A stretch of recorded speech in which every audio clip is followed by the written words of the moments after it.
Hello， 大家新年快乐啊！即将到来的春节新年，有没有很开心呢？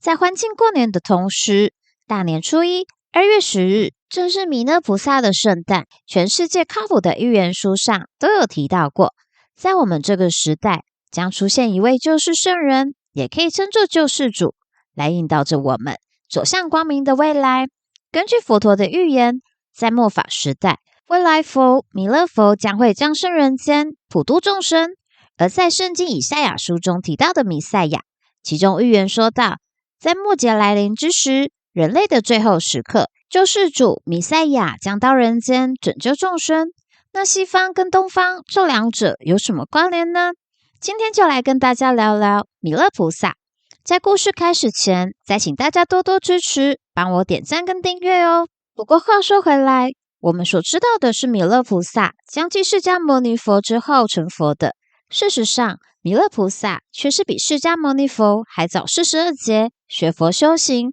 那为什么弥勒菩萨是未来佛呢？那就一起来了解一下弥勒菩萨的故事。弥勒是梵文中美达利耶的译音，意思是持世。有人说弥勒是姓，名字是阿逸多；也有人说阿逸多是姓，弥勒是名。然而根据佛教中的说法，弥勒菩萨现在还是尊称为菩萨，将来在未来成佛才会尊称为弥勒佛。曾经在释迦牟尼佛在世时有过一段预言，在释迦牟尼佛涅槃后的2000年，末法时代降临。不过所谓的末法时代并不是指世界末日的到来哦，大家不用担心，它意思是人心与道德的败坏等等，然后造成的社会间动荡不平，佛法将在世界上逐渐消失，而未来佛将在未来的娑婆世界降生成佛，成为教主，拯救众生，并建立人间的净土。据说弥勒菩萨出生于天竺的婆罗门家庭，天竺是古时候对印度的旧称，广义来说是南亚次大陆，而且跟释迦牟尼佛是同一个时代的人。当弥勒菩萨出生时，已具备了32相和80种好，其身体散发出紫金色的光辉，令人肃穆。而他的妈妈原本个性刚硬，在怀胎时整个变得异常仁慈和温柔，对所有的众生们充满着爱心。而按照印度习俗，通常婴儿会请看相师看一下，有看相师预言，这是因为胎中婴儿的慈悲德性的关系，故给他命名为弥勒，意味着他将带来福德。而占卜师更是预言，若他不出家修行的话，弥勒菩萨将成为一国之君。而他的爸爸为了躲避当时国王的猜忌与怀疑，便连夜偷偷的把还是婴儿的弥勒菩萨送到舅父那边寄养。时间慢慢的流逝，长大成人后的弥勒菩萨因缘巧合下，便跟着释迦牟尼佛一起出家修行。而在有一次，释迦牟尼佛与其弟子们还有当时的弥勒菩萨一起四处宣扬佛法时，正好回到佛陀的祖国迦毗罗卫国时，在皇宫中的佛陀的姨母立马收到了此消息，非常的激动。因为从小抚养佛陀长大，更是在他出家修行后，把心中的思念与牵挂亲手用金缕丝把寄托一针一线的缝制成袈裟，此袈裟金光耀眼，非常的华丽。因此当听到佛陀一行人回到祖国时，在宫女们的簇拥下，亲手捧着袈裟来到他们居住的尼居卢陀园林中，希望佛陀能披着此袈裟。不过佛陀却委婉地对着姨母说，姨母，你可以将此袈裟布施给其他的僧众。姨母听到，顿时感到倍感伤心，对着佛陀说，世尊，你的母亲，我的姐姐，在生下你之后便圆寂了，你的父王将你交托给我，是我把你拉扯长大的。在您出家后，因为思念你，我一针一线缝制着这件袈裟，期盼着你能穿上，但是你却叫我布施给其他人，这真的让我非常的伤心啊。佛陀听完更是说道，姨母的心意我是知道的，若是以此布施给其他的僧众，所得到的福报将是不可思议的。我因为知道这个道理，所以才要你这样做的呀。而在明白佛陀的苦心后的姨母，就拿着这件袈裟在比丘间一个一个的走动，但因为袈裟太过于华丽，没有一个比丘拿走它。在走到弥勒菩萨面前时，只见弥勒菩萨双手合十的谢过，并取下，随即披在自己的肩上。因为弥勒菩萨生来只有32相，袈裟在他的身上看起来非常的高贵典雅。而在之后，更是有次佛陀讲经说法时说道，之前都是讲过去的因果，那这次来跟大家聊聊未来之事。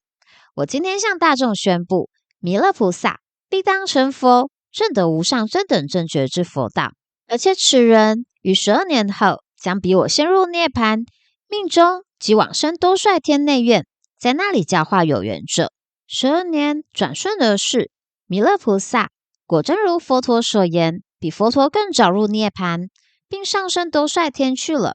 佛陀与众弟子等依然在各国城市聚落间忙于弘法利生之盛宴。在释迦牟尼佛涅槃的前3个月，更是对着迦摄尊者说，我把这件金缕袈裟交付于你，你要好好的守护，切记要确保此袈裟不会损坏，并等到弥勒菩萨在多帅天教化众生4000年以后，也就是人间的56亿7千万年后，弥勒菩萨当然人间下生成佛，等到那个时候，再请你亲自将此袈裟授予给弥勒佛。而刚刚提到的迦摄尊者是位尊贵的阿罗汉尊者，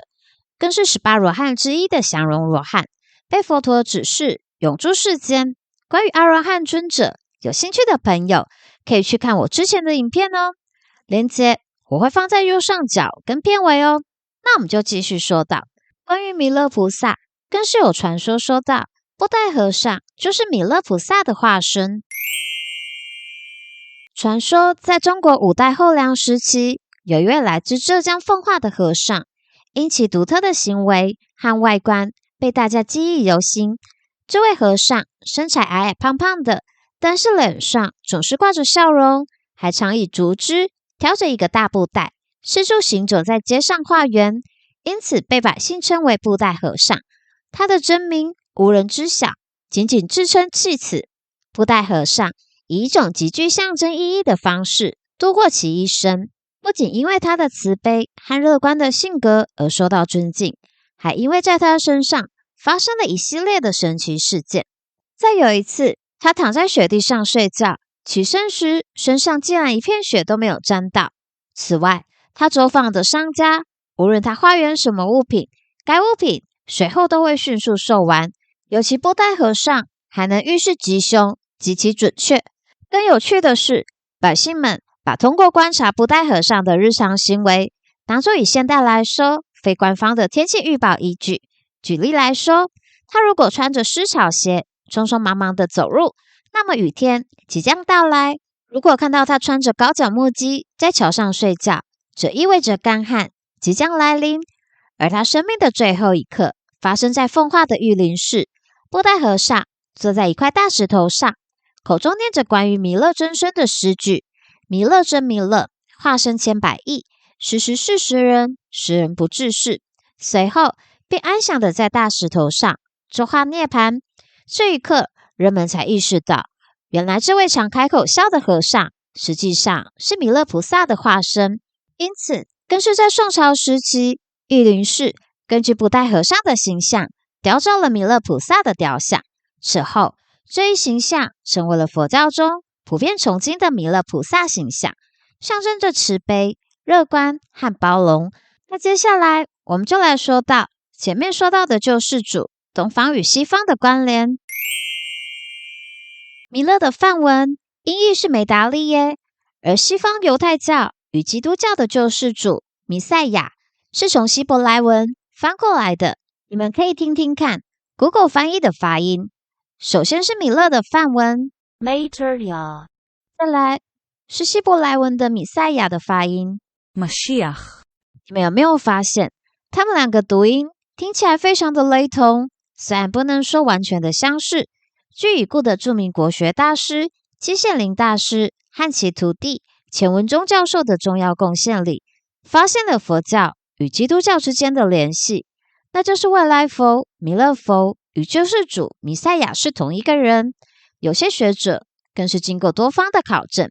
因为早期的佛经原文大多是胡本，也就是由汉传著名的佛经翻译师鸠罗摩什所翻译的，是用当时的中亚和古代新疆的语言文字所写成的。而当时鸠罗摩什的出生地，也就是现如今的新疆，所以并不是规范的梵文，因此弥勒很可能是从吐火罗语照片上这个字所翻译过来的。而吐火罗语是古时候在新疆吐鲁番流行的语言，这个字和图片上梵文的这一个字，它们的意思都为慈悲。不过如果弥勒的巴利文其实念起来就和弥勒这个字有落差，在当时唐朝时期的玄奘法师有发现到，更是提出建议，说到翻译错误。先科普一下，鸠罗摩什时期是大约在西元344年到418年，而玄奘法师则是在西元602年到664年，相差大约200多年。因此当时大家都没有人认同与接受玄奘法师的说法。此后弥勒这个说法就一直沿用至今。更是有学者说到，波斯的拜火教的救世主密特拉在波斯语的意思也是慈爱的意思，因此犹太教与基督教的弥赛亚和波斯拜火教的密特拉跟弥勒菩萨是同一人。荧幕前的你们觉得呢？欢迎底下留言哦。那今天就说到这里，你的点赞订阅是给予我们团队最大的支持哦。在这里也祝大家新年快乐，恭喜发财。那我们就下期见喽。